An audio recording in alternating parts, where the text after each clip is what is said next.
good morning. Welcome to WASA Distance Education and PLAR English. And this is our second class in week 6, and we are continuing to work on lesson 3 today. So, just a few announcements before we begin, or a few reminders. So, still 2 ways to participate in classes. You can join using the radio or Zoom, and the instructions are in your study guide. If you don't have a study guide, you can contact me or your DEC to find out how to do that. All PLAR English students are welcome to attend classes, so it doesn't matter if you signed up for radio Zoom classes or IL, you are still welcome to join the classes.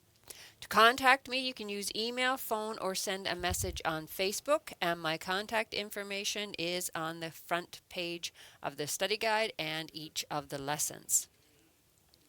The recorded classes from last year are still available on the WASA YouTube channel, so we'll go through that in a few minutes. But a big reminder is that there are no classes on Monday because it is Thanksgiving. So this is the Thanksgiving weekend, so there will be no classes on Monday. Just keep that in mind.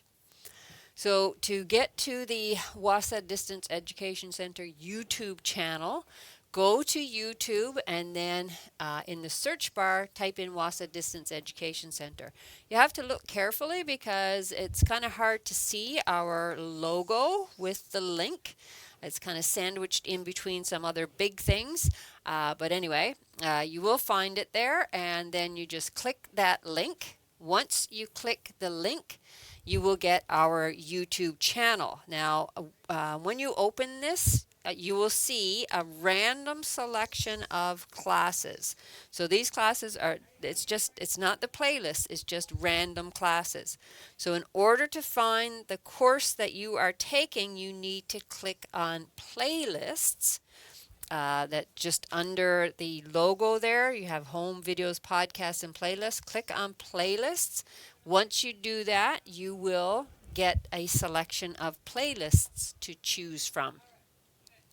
Look for your class that you are taking, and then underneath the title of the class, it says View Full Playlist. So click View Full Playlists, and then you will get a selection of all of the classes for that subject. So you'll notice that the PLAR English, all the PLAR subjects are saved by lesson number and key question number. So you can search the class that you're looking for by lesson or by key question. And the classes for 24-25 are there, as well as the new classes for 25-26. So if you're working ahead of where we are now in class, you'll want to go to the 24-25 playlist. If you're working with us, you'll want to go to the 2025-2026 playlist. Okay, just a reminder that at the end of each term, we do have student draws. So one for the students who earn a credit during the term, and one for students who submit work. So every time you submit a lesson, your name gets entered into a draw. So if you submit all 5 lessons for your PLAR subjects, your name will be entered 5 times. If you also complete the culminating activity, then your name will be entered into the draw for the culminating activity as well. So you get 2 chances to win, you could win 2 prizes, and depending on how many lessons you do and how many culminatings you complete, you get more chances to win. A reminder to students that PLAR students do have the option of writing the culminating activity instead of doing the lessons and key questions. So this is only for PLAR students. So even if you have already completed and submitted some of the key questions and you've decided that, okay, this is very easy work, I don't need to do these lessons, then you can choose to do the culminating activity. That if you pass the culminating activity, you get your missing credits and you don't have to do the lesson work. You just move on to the next subject. If, however, you're not successful with the culminating activity, then you do have to do the lessons and complete the key questions, and then you write another culminating activity after you have completed all of the other work. Okay, if you choose to do the lessons instead of the culminating activities, so for a lot of students who have been out of school for a few years or didn't do grade 9 and 10, you might decide that you want to do the lessons so that you get ready for the culminating activity. If you do decide to do the lessons, there are two types of questions in the lessons, the support questions and the key questions. The support questions are the practice questions that you do before you do the key questions. The support questions are scattered throughout the lesson, whereas the key questions are all found at the end of the lesson. So do the support questions as you're going through, and then near the end of the lesson, right before the key questions, you will find answers to support questions. Check your answers against the answers there at the end, near the end of the lesson. If you're doing really well with the support questions, then you move on to the key questions. If you're struggling with the support questions, then you need to contact me for help. Watch the classes on YouTube or reread the lesson. Okay, for submitting your work, the first way is to give it to your DEC, and your DEC will send it out to us here in Sioux Lookout. If you don't have a learning center or your DEC is away, then you can submit your own work. If you are submitting your own work, be sure to write your name on your work. Use the name that you registered with us, and then initial all of the subsequent pages. Okay, so that way, if something gets messed up, then we know who owns the papers. But make sure your name is on it. So if you are submitting your own work, and you have access to a scanner, you can scan and email your work to our studentwork@nnec.on.ca email, and make sure you CC it to me. Or if you have access to a fax machine, you can fax to our 1-800 number. If that doesn't work for you, then you can use your smartphone. With your smartphone, you can either take photos of your work or scan your work using the built-in scanner on your phone, and then you can either email it to that same student work email and CC to me, or you can send your work using Facebook Messenger. So post the photos in Messenger. Excuse me. If you live in Sioux Lookout or the surrounding area and you come to Sioux Lookout fairly regularly, then you can drop your work off at WASA. You can either put it in the mailbox that's located at the side of the building, or you can come to the front door and just ring the doorbell and give your work to whoever answers the door. And then another option is to use Google Docs to complete your work and then send me the link. Make sure that your link is shareable so that I can actually access your work. Okay, so that is it for our announcements. So far in lesson 3, we started lesson 3 on Monday. We have been we looked at, sentence errors. So errors that people commonly make when they're writing sentences. And again, as I've mentioned several times now, doing this course, doing this PLAR English, it's designed to help you become a better communicator.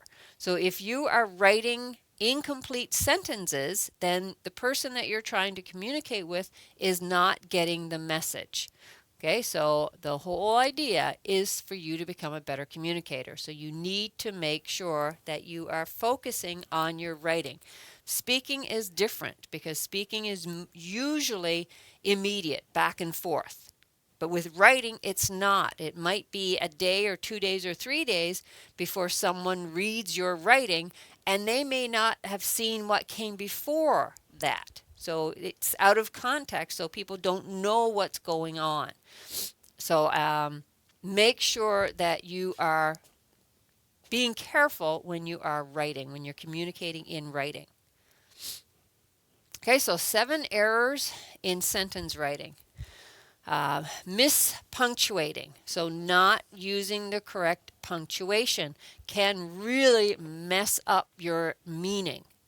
Miscapitalizing, Same thing, as I mentioned before, punctuation and capitalization go hand in hand. So make sure that you are punctuating and capitalizing accordingly. And we talked about punctuation and capitalization in lesson 1. Misspelling, something else we talked about in lesson 1.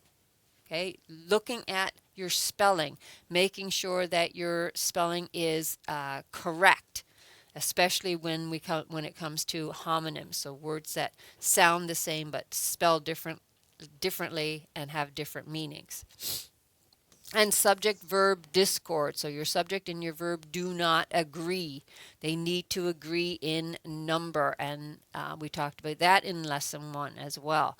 So punctuation, capitalization, subject-verb agreement, and spelling we talked about in lesson 1.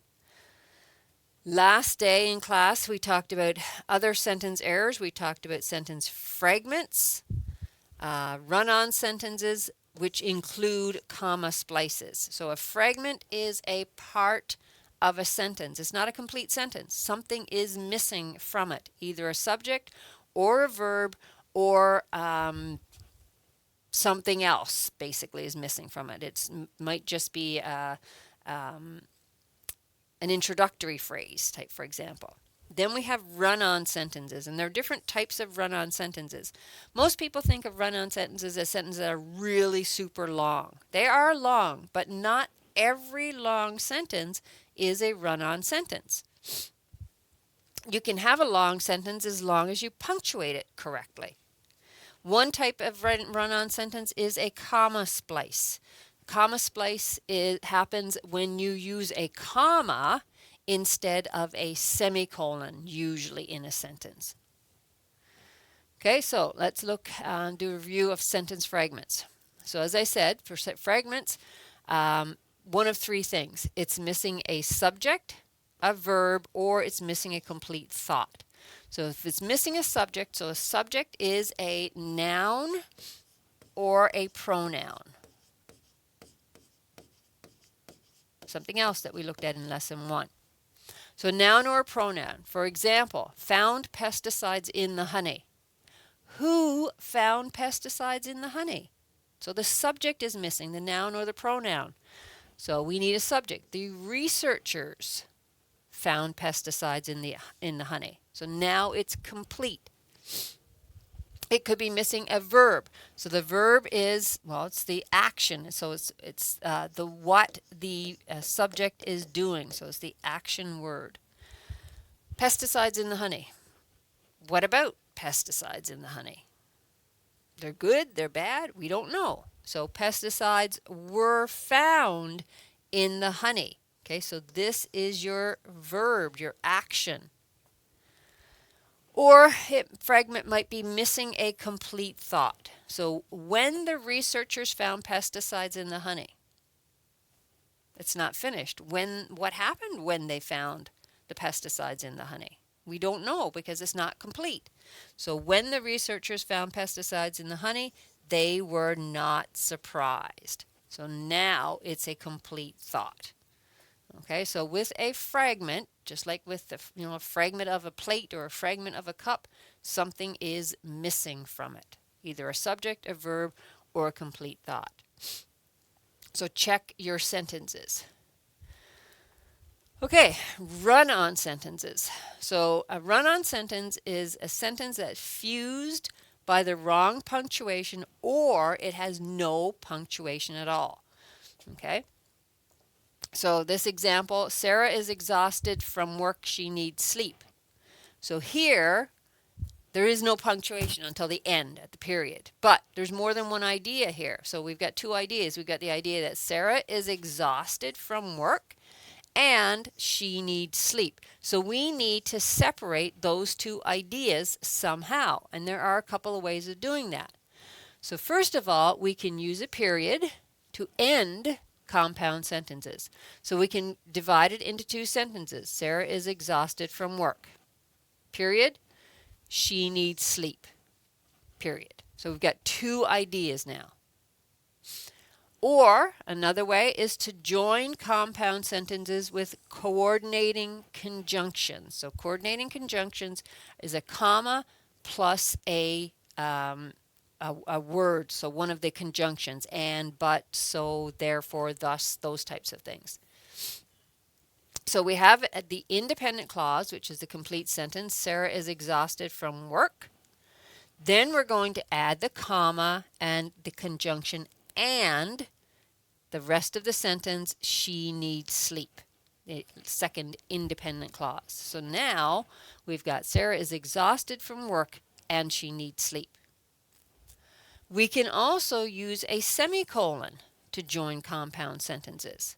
Because the sentences are about the same topic, they're both about Sarah, we can use a semicolon instead of breaking it into two completely separate sentences. Sarah is exhausted from work, semicolon, she needs sleep. Okay, they're both about Sarah and the fact that she's exhausted.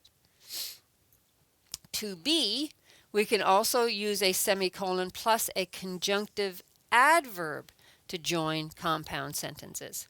Sarah is exhausted from work, there's your semicolon, hence, comma, she needs sleep, or therefore, comma, she needs sleep. So we can stick a word in there. We don't have to, but we can stick a conjunctive adverb in there.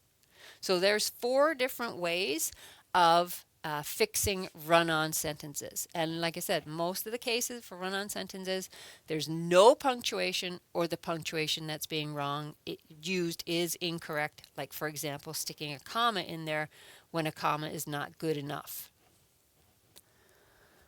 Okay, how to avoid a comma splice. So comma splice happens when we use a comma to separate sentences and it's not good enough. It's not the right punctuation. So avoid the comma splice or run-on sentence. Separate 2 independent clauses. So independent clauses are basically complete sentences. They can be by themselves. Separate 2 independent clauses in a sentence with a conjunction or a semicolon. So we talked about, a few minutes ago, we talked about using conjunction or semicolon. Creating 2 sentences is also an option. So, incorrect. The office opens this February, comma, free parking is available. So that comma there does not work. Okay, it's incorrect in that sentence. Ways to correct the sentence. The office opens this February, comma, and free parking is available. So we have a comma and a conjunction.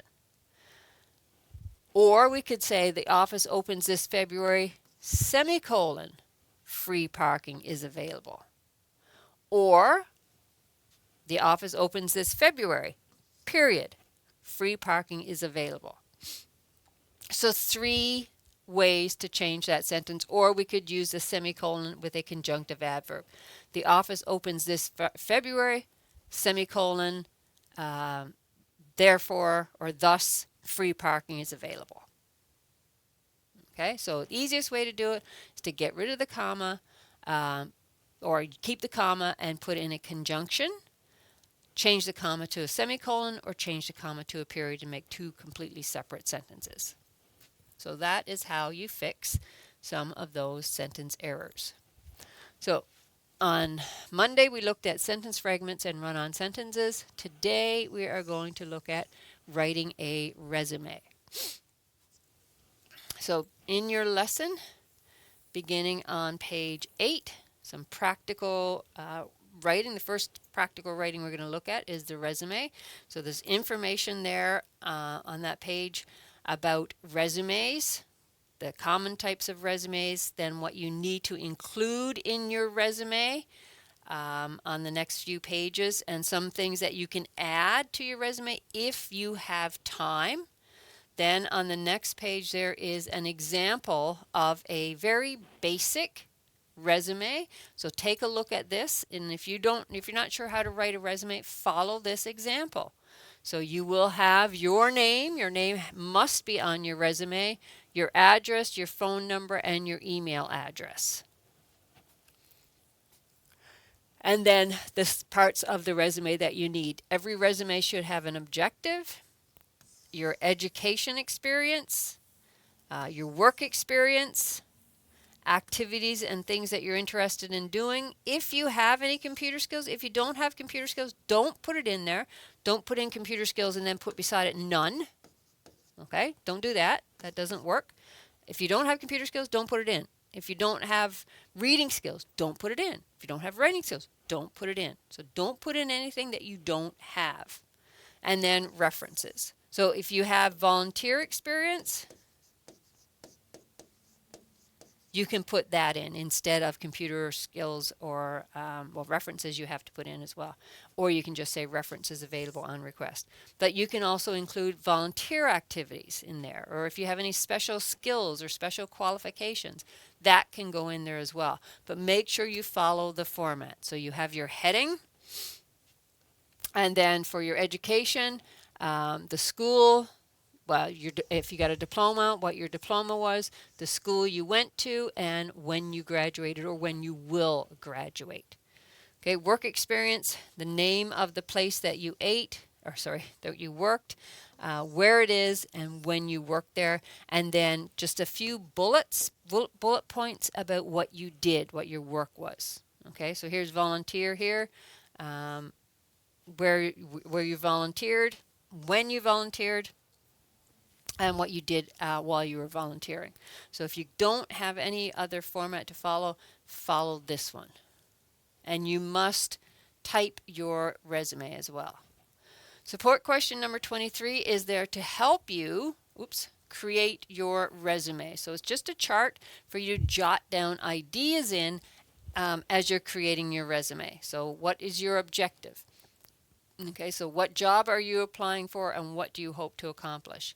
Your education, just put in little notes about your education experience. Your work or volunteer experience, same thing, activities, interest, relevant skills, and references. But again, like I said, if you don't have something, so if you don't have any volunteer experience, don't put it in there. Okay, you can also use Word templates to create your resume. So the instructions for using a Word template are here. So if you have an access to a computer, you can use Word templates. Basically, you have to have access to a computer because you have to type your resume. So, and you can use a computer at the Learning Center, or if you have one at home or at work or whatever. You can use the templates to create your resume. It's a bit overwhelming, I think, when you go to the templates because there are a lot of different ones there. So just go with something very basic. You do not need a cover letter. Okay, we're not writing cover letters. We're just doing resumes. So so here you can see there's a basic resume. There's a chronological resume. Don't do anything that has pictures in it. Do very basic, like the example that's in your lesson. Okay, so let's learn a little bit about resumes. So what is a resume? A resume is a document commonly used in the hiring process. So for a lot of jobs, for most jobs, you do need a resume. It includes information about your background and qualifications and should communicate the most important, relevant information about you to employers in a clear, easy to read format. So when you're doing your resume, as you can see from the example that we looked at that's in your lesson, it's very basic. The only information that goes in there is the relevant information, the information that your employer needs to know if they want to hire you. The goal is to quickly communicate why you are uniquely qualified for the position based on your skills and experiences. So this is why you have to be very clear when you're writing your resume and use bullet points. You're not writing in paragraphs and sentences for your resume, okay? This is probably one of the only times in your life when you won't be using complete sentences. So it's just something very quick for the employer to read very quickly and say, okay, well, this person could do the job or this person couldn't, and they toss your resume aside. So you have to be very careful, very specific. How to pick the right resume format. So as I showed you in those templates, there's lots of different types of resume formats, and the format you choose depends on the kind of experiences you are. There are three types of resume formats. Again, the choice depends on the type of job you're applying for and how much experience you have. So the first type is called a reverse chronological resume format. This is the most popular resume format and is ideal for people with plenty of work experience that's relevant to the position they're interested in. Okay, so if I'm applying for a teaching position with another school, then I'm going to talk about my teaching experience at WASA. Okay, so, because it's relevant. However, if I am applying for a job as a secretary, then most of my work experience as a teacher is not relevant. So I'm not going to put that in there unless, I take a shift answering phones or something like that. So only include the experience that is relevant to the job you're applying for. Okay, number 2, functional skills-based resume format. So this resume format is for people who lack relevant work experience because they are a student or recent graduate, so they just graduated from high school or they're still in high school, or you're looking to make a career change. The skills-based format is a better choice. So again, if I'm leaving my job as a teacher and I'm going to apply for a job working in a clothing store, for example, none of my experience as a teacher is relevant to that. So I'm going to use a functional or skills-based resume because that is very, very basic. It doesn't require a previous work experience. And then we have the combination resume format. So this one is a combination of the chronological resume and the functional and skills-based resume. So this resume is a great choice for job seekers with a very diverse skill set. So they have done training or work in a lot of different fields. It's useful if you're applying for a role that requires expertise in 3 or 4 different fields and you want to show all that in your resume. Say, for example, you're applying for a senior management role and the requirements are expertise in management, sales, and software development. So in my line of work, if I was applying for the education director's job, for example, then I could use my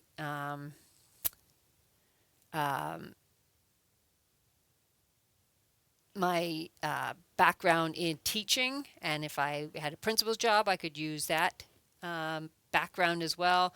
And then if I was a supervisor, I could use that background as well. So I would have to have a lot of different roles that are applicable to the job. Okay, so basically in most cases, in probably 90% of the cases, you will want to stick with the type number 1, the reverse chronological resume format. So what is the best resume layout? So the first thing a job recruiter notices about any resume is the layout. Basically, how does it look? Okay, it needs to look professional. Does it look organized or cluttered? Okay, are things placed on the page neatly or are they all kind of crammed in together? Is it too short or too long? You don't want your resume to be too long. Is it boring and easy to ignore or does it scream out "read me"? Here are some of the best practices when it comes to resume layout. So number 1, your resume should not be any more than 1 page in length, unless you have, unless the information that you want to include has significant value and it's going to make a difference. So you should only go for 2 pages if you really, really believe that it'll add significant value, that it will make a difference. HR managers in big firms get around 1,000 plus resumes per month. They're not going to spend their valuable time reading your life story. Okay, so they don't care about all the jobs you had before. They just want to know about the jobs that are relevant to the position you're applying for. Also, clear section headings. So if they're looking for something very specific, so if they're looking for your job experience, can they see that right away? Or is it too crammed in that they have to really search for it? Because if that's the case, they're not going to even look at your resume. So clear section headings. Pick a heading, header 2 for example. So when you go into Word, you'll see there's different headings at the top, and use it for all the section headers.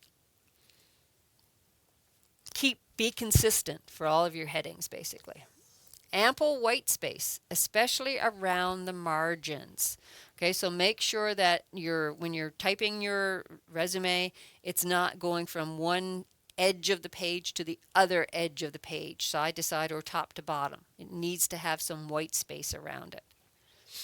Easy to read font. So when you're typing your resume, choose a font that is easy to read. So we'd recommend sticking to what stands out, but not too much. So fonts like Ubuntu, Roboto, Overpass, etc. Don't ever use Comic Sans or any kind of calligraphy or anything like that that might be difficult to use and doesn't look professional. So choose an easy to read font. And then, of course, pick the right font size. As a rule of thumb, go for 11 to 12 point. 12 is usually what's standard for normal text, and 14 to 16 for section titles. Okay, so education, for example, if you're putting in that title, that should be in probably 14 or 16, probably 14 point, because otherwise it's going to get too big, take up too much space on your page. And then for your information that goes along with your education, you want to use probably 12 point. Okay, as a rule of thumb, save your resume as a PDF. Word is a popular alternative, but it has a good chance of messing up your resume formatting. So if you've ever written something up in a Word document and then just included it in, so example of your body of your email or something like that, and sent it off, the person on the other end might not get what you sent. Okay, it might look completely different when they get it. Especially with the different programs that are out there now. It's safer for you to save your resume as a PDF and then send it as an attachment. That way, when it's a PDF, it's basically set in stone and it won't change because of the email program that the person you're sending it to is using. Okay, resume content. What to mention on your resume. We've already gone through a few things, but the most popular sections for a resume are, of course, contact information. If you don't include contact information, doesn't matter how good your resume is, the employer cannot reach you. So it must be there. A professional resume summary or objective. We're going to look at that in a bit more detail in a few minutes. The summary or objective is what you want to get out of your resume, basically. Your work experience, if you have any, and achievements, your education, your skills, any specific skills that you have, and then there are some optional sections. So if you speak multiple languages, that's a good thing to include. Publication, so if you've written something for a magazine or a journal of some sort, that's good to include, and any hobbies that you have also. So contact information. So this is the most critical section in your resume because, like I said, if you don't have your contact information, even if your resume is absolutely perfect, then the HR manager or whoever's doing the hiring has no way to get in touch with you. So you have to make sure that everything is absolutely perfect in your contact information, your phone number, your email, everything.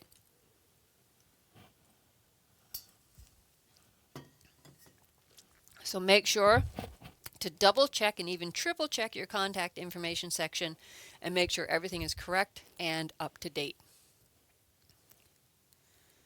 Okay. So the contact information that you need to include in a resume Must have information, of course, your first name and your last name, your phone number, whether that be a landline or a cell number, your email address, and your location. Okay, so basically your mailing address, or no, your living address, I guess you would call it. Some optional information that you can include: title, if you have a professional title. So digital marketing specialist, junior data scientist, um, you know, uh, math teacher, or something like that. If you have a LinkedIn URL, you can include that. If you have a social media, you can include that. So if you have a published portfolio online, so if you have something like a blog or something like that, and of course, if you have a website or a blog, especially if it's going to be helpful to you. What not to include in the contact information section. So your date of birth, don't include that unless you're specifically required in the job ad. People who are hiring you do not need to know how old you are. They just need to know if you're qualified.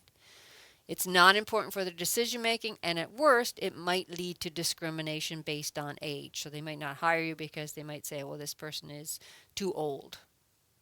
We want somebody younger. So don't include that. Unprofessional email address. Okay, look at your email address. Make sure it's professional. So a good email address would have your first name dot last name, for example, at gmail.com. So nothing in there that might cause the person to go, huh? So for my NNEC email, it's B Osmond, so my first initial, my last name, at nnec.on.ca. So make sure you have a professional email address. Example of something to not do is player69 at gmail.com. Okay. And then another thing to not include is a headshot. The HR manager doesn't need to know what you look like in order to evaluate your application, so there's no real need to include it. And again, just like telling your birth, it could lead to discrimination based on race or color or something like that. So it's better not to include that. Okay, a resume summary. So we said to include a resume summary or a resume objective. So a resume summary is a 2 to 3 sentence summary of your career.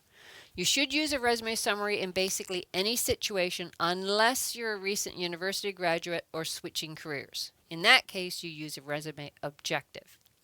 So in your resume summary, you need to mention your job and years of experience. For example, customer service representative with 5+ years of experience in the IT industry.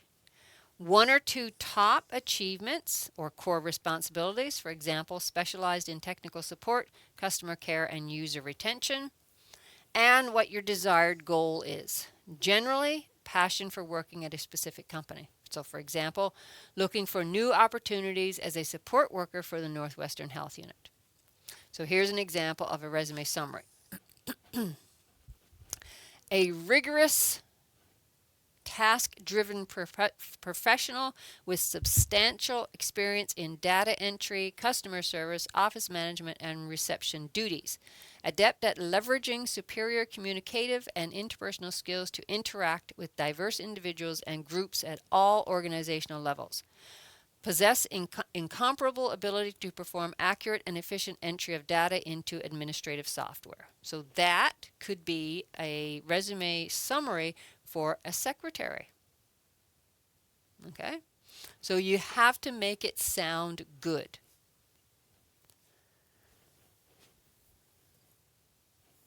Okay, a resume objective is slightly different.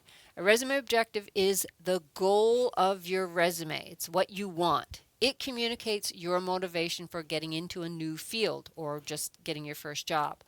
A resume objective should also be around 2 to 3 sentences. Use a resume objective if you have no work experience or are going through a career change. So examples of resume objectives: if you're a student, Hard-working recent graduate with a BA in graphic design from New York State University seeking new opportunities. 3+ years of practical experience working with Adobe Illustrator and Photoshop, creating illustrations and designing UX UI. Looking to grow as a designer as well as perfect my art at the XYZ Design Studio. So they're applying for a job at the XYZ Design Studio. Or if you're going through a career change, so if I'm going from becoming a teacher, like I said, to working in a clothing store or as a secretary. IT project manager with 5+ years of experience in software development. So I'm only going to put in any experience that I have that's relevant. Managed a team of developers to create products for several industries such as fintech and HR tech. Looking to leverage my experience in managing outsourced products as a product owner at XYZ. So XYZ is just pretend company. Okay, so example of an objective and a summary. Summary summarizes your experiences, your career. An objective is what you want to get. So again, in a nutshell, resume summary is a short description of your qualifications that explain why you're a good fit for the role and can include your achievements, experiences, education, and skills. So example, maintenance mechanic, analytically driven maintenance mechanic with 5+ years of experience focusing on the intricacies of equipment and instrumentation, highly adaptable and dedicated to producing error-free results, safe working conditions, and quality service. Resume objective is a brief statement that communicates your career goals, such as the type of job or industry you want to work in or skills you want to build. So for example, assistant manager, objective to be hired as an assistant manager. To be hired as an assistant manager, position with an innovative employer in the manufacturing industry.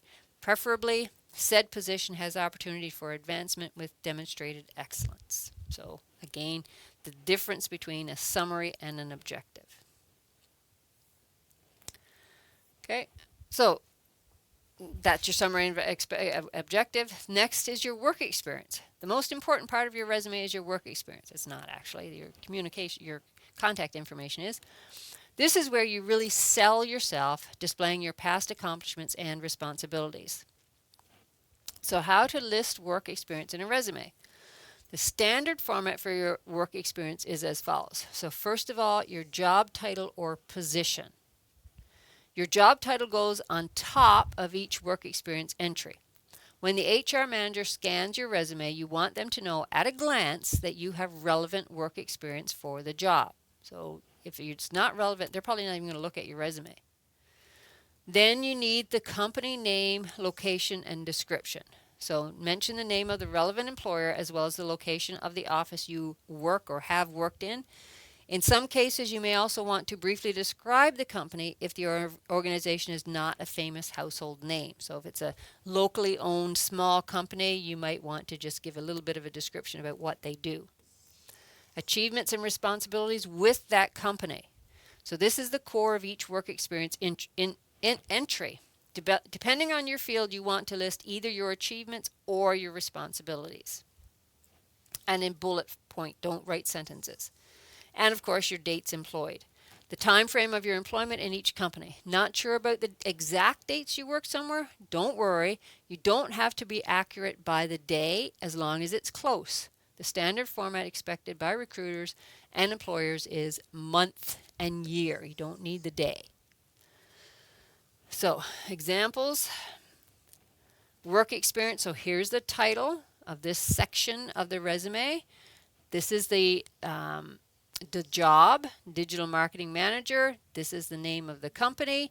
This is when the person worked, and these are the achievements and tasks. And like I said, bullet points. So if it's a job that you are still working in, then you would say creating a new format. If it's a job that you're finished, then you put it in the past tense. Created, updated, redesigned, located. Okay, past tense.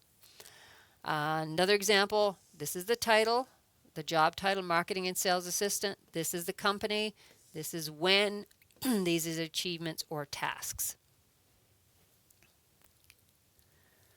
Okay, other important resume sections that you can include languages. Okay, if you speak several languages, are you bilingual or better multilingual? You should always mention that on your resume if you speak more than one language. To list languages in your resume, simply write them down and assign them the appropriate level. So don't write a sentence that says, I speak native language, English, and Chinese. Okay, just make a list. So native language. List once you put in your language. So if you put in OG Cree, for example, what is the OG Cree? Are you a native OG Cree speaker? Are you fluent in OG Cree? Are you proficient? Are you intermediate, or are you basic?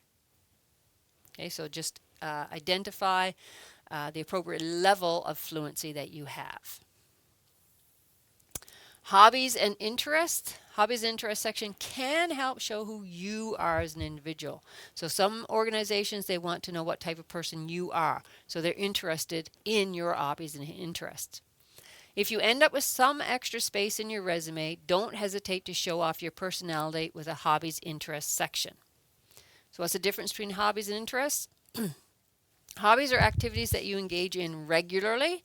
They tend to be more hands-on activities that people participate in for enjoyment and relaxation. Hobbies require acquiring new skills and tend to need engagement and a time commitment. Examples of hobbies include engaging in a specific sport, so playing hockey or baseball or volleyball, writing, and cooking. Interests are things, ideas, topics of activities that you're interested in learning more about or engaging in more often. Interests often have a broader focus than hobbies, tend to be more intellectually driven versus hands-on, and expand your understanding. They also tend to require less of a time commitment since they can be explored through things like reading or asking questions. Emphasis of interest include airplanes, filmmaking, and photography. So not necessarily things that you're going to do, but things that you are interested in. Volunteering experience has become more popular. Okay, more and more businesses want you to have volunteer experience. So if you're the type of person to use your free time helping others while expecting nothing in return, chances are that you're the type of employee who's in it for more than just the money. It leaves the impression that you're a devoted, loyal employee. Several studies show that you can boost your chances of getting hired simply by listing your volunteering experience. This holds especially true if you're a student with next to no work experience. So if you don't have a whole lot of work experience, draw on your volunteer experience, any volunteer experience. Certifications and awards. Do you have any awards that make you stand out in your field? How about certifications from industry experts? So if you're just graduating from high school, maybe you got one of those, what are they called? Like dual credit courses where you have, you did a high school credit and you got a college credit with it as well. So that would be kind of a certification, okay? Any awards that you got for achievements in school can include those as well. As long as it's relevant for the position you're applying for, feel free to add it to your resume. Okay, so you can use a Word template to create your resume. So this is an example of one of the Word templates. So what you'll notice is that it tells you what to put there. So your first name, you're going to type over where it says first name. Last name, same thing. You're going to type over that. Put in your address, your phone number, and any of these that you have. The ones that you don't have, just delete. So to replace this text with your own, just click it and start typing. So it tells you how to fill it out. Briefly state your career objective or summarize what makes you stand out. Use language from the job description as keywords. So in this area here, you're going to click it, and then this is where you're going to put your career objective or summary. And then experience, keep that heading there, put in the dates, the job title, so you're just basically going to click and type over all of this stuff. Education, skills, and activities. Okay, there's one example. Here's a completed example. So name at the top, make sure your name goes at the top. Professional summary or objective, whichever one you're doing. Your work history, or you can say employment. List your work history, any skills, education, and certification. Don't forget to include your resume or your references. Okay, so key question 13, create and submit a resume for yourself. Your resume must be typed, okay? It can't be handwritten. You will also need to create a resume for the SEA. So once you finish all your junior PLAR, you move on to the senior PLAR, you will need a resume there. So if you do a good job with this one, you can use the same resume. That part will already be done for you. You can choose to use a functional resume or a chronological resume, depending on your experience. Your resume will be evaluated according to the resume rubric below. Be sure you write a job objective or a career summary, whichever one. And then, as I said, this is the rubric that I'm going to be using to evaluate your resume. Okay, so that is it for our class today. When we meet again on Monday, we will finish up lesson 3. Or no, sorry, not on Monday because Monday is a holiday. When we meet on Wednesday, we will finish up lesson 3, looking at professional emails. So